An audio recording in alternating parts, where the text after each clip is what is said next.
What's happening, people?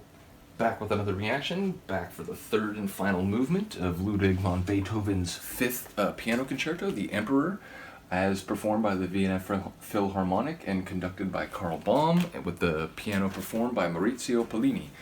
I really have enjoyed this version of it. I do apologize, the second movement had a bit more, surface noise and a few pops here and there. It is one of the things that you just have to deal with vinyl, and obviously classical music, because it is quieter in some sections, and like a loud rock album, you do tend to notice the imperfections a little more, but hopefully you're still here for it. So we're going to listen to the third movement.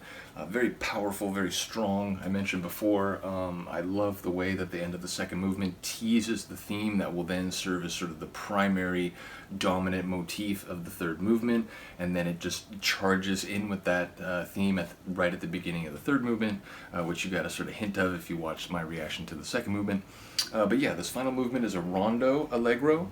And it is stupendous and powerful and very grand, so let's get to it with no further ado.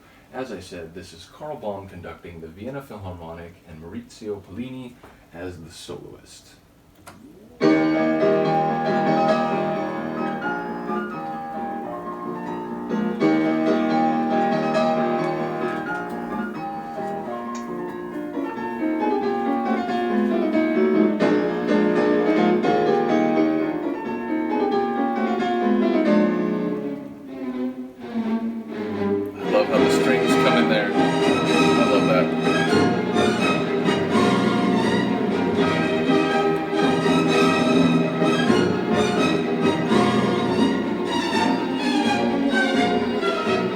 It's still very pleasant, but gone is the sort of soft subtlety of the second movement, right? This is grand, this is power, this is ambition in a positive sense.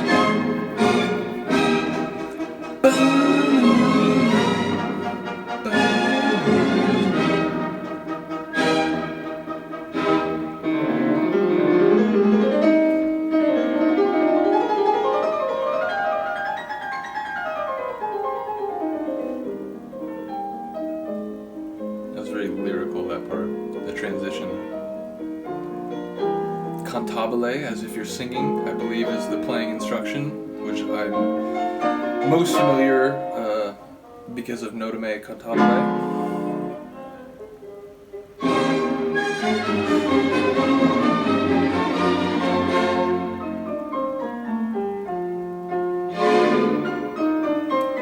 I was mentioning it in the first movement how Beethoven will contrast power and sort of loud ferocity with soft and tender moments, and juxtapose, they really draw out, they accentuate the qualities of the other.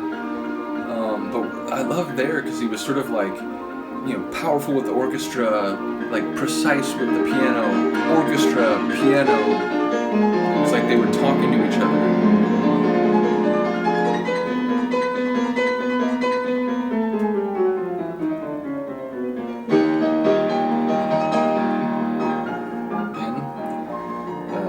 Respect to Maurizio Pollini. I like his playing.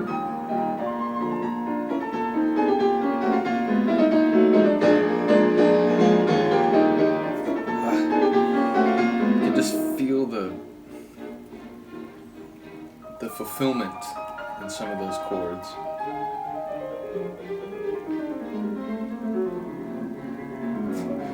The brackets, visceral expression, end brackets.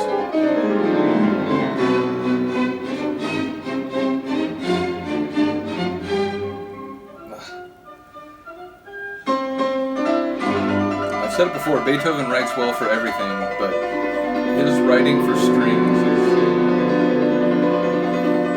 wonderful.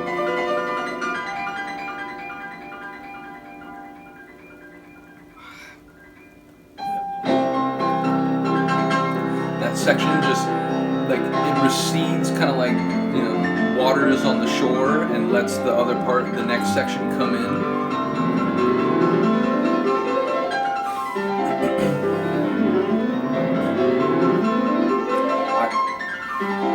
I took a couple of music courses in college, as an undergrad for my electives, but I'm not in any way like formally trained. But I feel like there are moments where like I can appreciate the sublimity of what some of these composers like Beethoven and Mozart and Dvorak and so on are doing.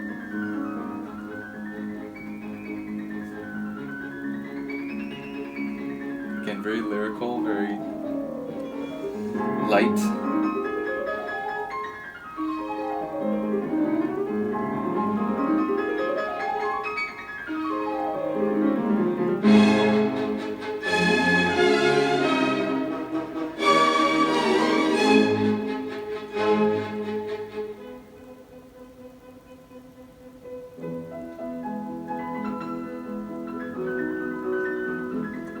Now, like again, a lyrical variation of the motif we've been hearing, sort of blending the different elements.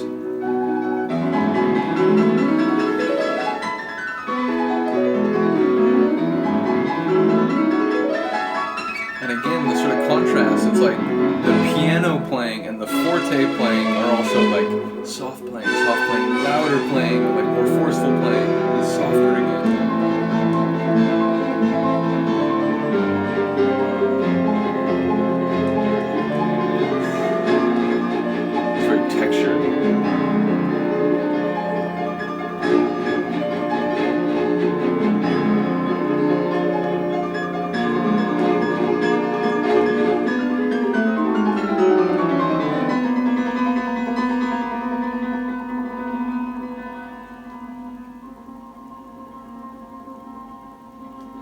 So fast.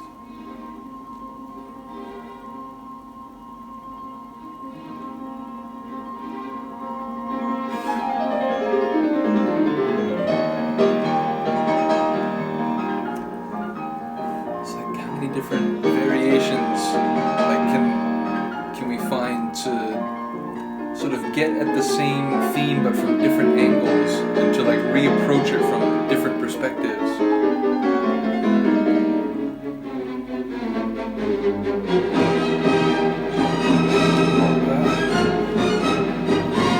You just feel that.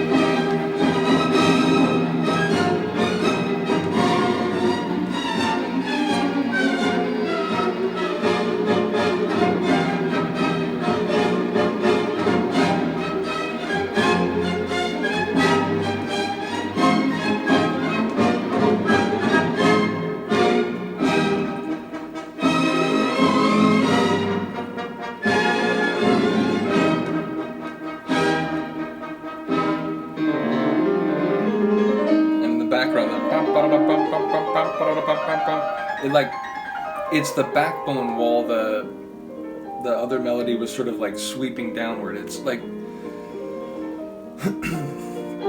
the depth of his compositions I'm often struck by.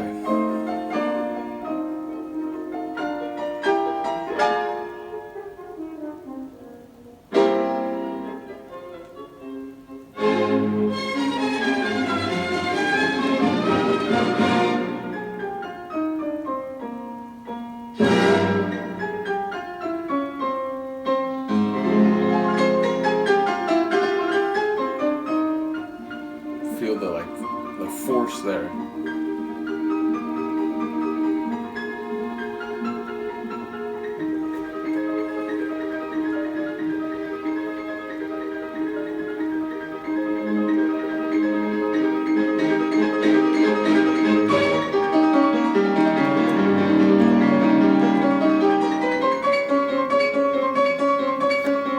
And again, like just a moment there, like finding that tension, that mystery from some of the piano work in the first movement.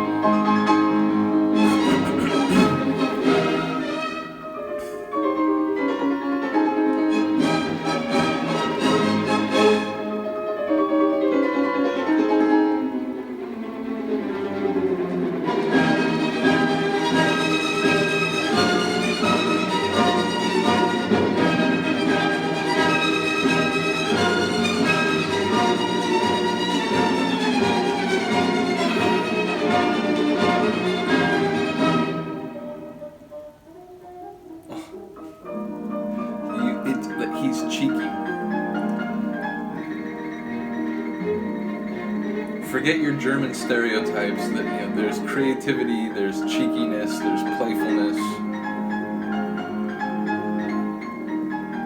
there's humanity in this piece.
Playful perfection. Yeah, that's amazing. I forgot, like, just how expansive the third movement was. I forgot sort of the way it keeps approaching that theme, but constantly sort of coming at it from different angles. And then I love the sort of sprightly, kind of playful end, the way it sort of, you know, softly petered out, and then a very, like, quick sort of, again, playful sort of crescendo. That was amazing. Just a bit awestruck, actually. I don't know if I had listened to the entire piece recently. I know there are many times over the years where I've sat down and listened to the whole thing, but I think in many cases I've often just listened to the second movement when I just, you know, want to, like, get to that really sublime place that Beethoven does in that second movement. But yeah, it was really nice to listen to it. Like, it's been about, like, 30 hours or something. It wasn't quite all in one day, but to listen to all three movements in close succession, it really was enjoyable. So yeah, let me know what you think about that one. Let me know what movement is your favorite, or if you think, you know, like, I think many Beethoven's pieces, you know, they're all great, but it's when they come together and in the succession or the order that he put them in that makes them so spectacular. But yeah, like I said, I think maybe the next piece I'm going to do, I was thinking about doing Dvorak's 7th Symphony.